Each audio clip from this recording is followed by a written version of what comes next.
Hi again, welcome back to Engvid.com. I'm Adam. Today I'm going to help you sound a little bit more like a native speaker, hopefully. Students ask me all the time, how can I sound like a native speaker?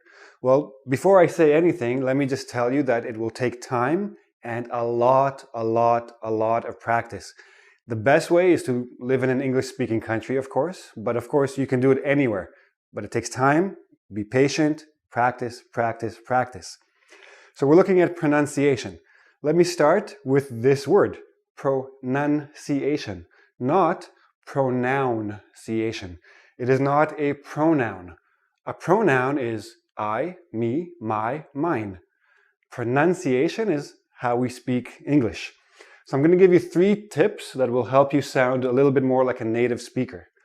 We're going to start with connecting words. Now think about your own language. Whether you're speaking Spanish or Polish or Chinese, you do this in your language as well. When you're speaking fast, you're taking words and you're squeezing them together, you're connecting them. So one word flows into the next word. That's what we're going to do here. You can connect consonants to consonants. What this means, when a word ends in a consonant is B, C, D, F, G, etc. A vowel is A, E, I, O, U. When a word ends in a consonant and the next word begins with the same consonant, drop the first one. So for example, we do not say black coffee. We don't say k.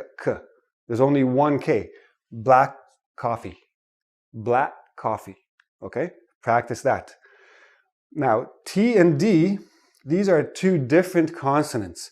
But according to the tongue and the mouth, they almost sound the same. So we do the same thing. What do you do? What do you do? But again, another thing you have to keep in mind is when we say it fast, we also don't really say E. We say like a sort of like a small, we don't say, oh, sorry. We say sort of a small E. What do you do? Practice that. What do you do? Strange, huh? No T. What do you do? What do you do? That's how a native speaker would say it naturally.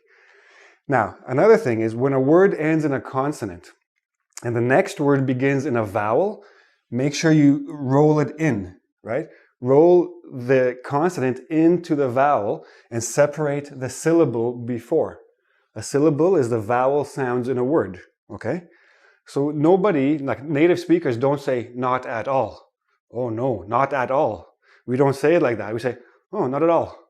Not at all. Not at all, right? The T, so this becomes na, ta, tall. Na, ta, tall. Not at all. Okay? Say it quickly, blend the letters one into the next, but again, practice it. Now, for those of you who are going to be taking a test, an English test that involves listening, IELTS, TOEFL, TOEIC, if you're in Canada, you're maybe doing a CELPIP test, okay? This is going to help you on the listening section as well. This is one of the things they're testing. Somebody on the recording will say, not at all. And you need to cut, not at all. You need to understand the separate words. That's part of the test. So practice speaking it, practice listening to it. Another thing we do is we squeeze some words, okay? Certain words, we don't say all the syllables. We don't even say all the letters. I've heard many students say, comfortable, comfortable. But native speakers, we don't say this part. We don't say the or. We say comf, ta, bull. And notice the last sound is like a small, tiny little I in there. Comfortable.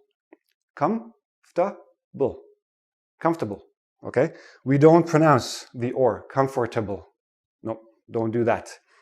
Another word like that, interesting.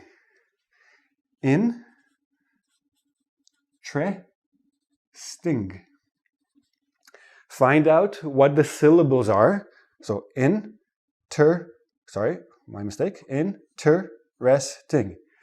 If you want to emphasize something, we have a word called enunciate. When someone wants to emphasize a word, then they enunciate each syllable. They say each syllable separately. Oh, that is very interesting, right? Because I want you to understand that the word is interesting. But in everyday speech, Interesting. Interesting. Interesting. I have 4 syllables. When I actually say it naturally, it becomes 3 syllables, and the T and the R become like a CH, but we'll talk about that next. Another word, every. Every. I don't say every. I don't say this letter E. Every. Every. Everyone. Everything. Every. Okay? Last, squeeze letters. Now, this is particularly true for a few letters. When we have TR, TR together usually sounds like CHR. So we don't say country. We say country. Country. Like a tree that grows, but even a tree is tree. Okay? If you go out with your friends, you go out for a treat. Okay? Another one is DR.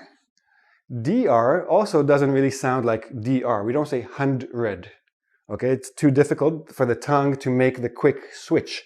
So this sounds like JR. 100. 100. Now, this goes with the first idea when you're connecting words, but when you're connecting words and you have a D and a Y together, it becomes like a J sound.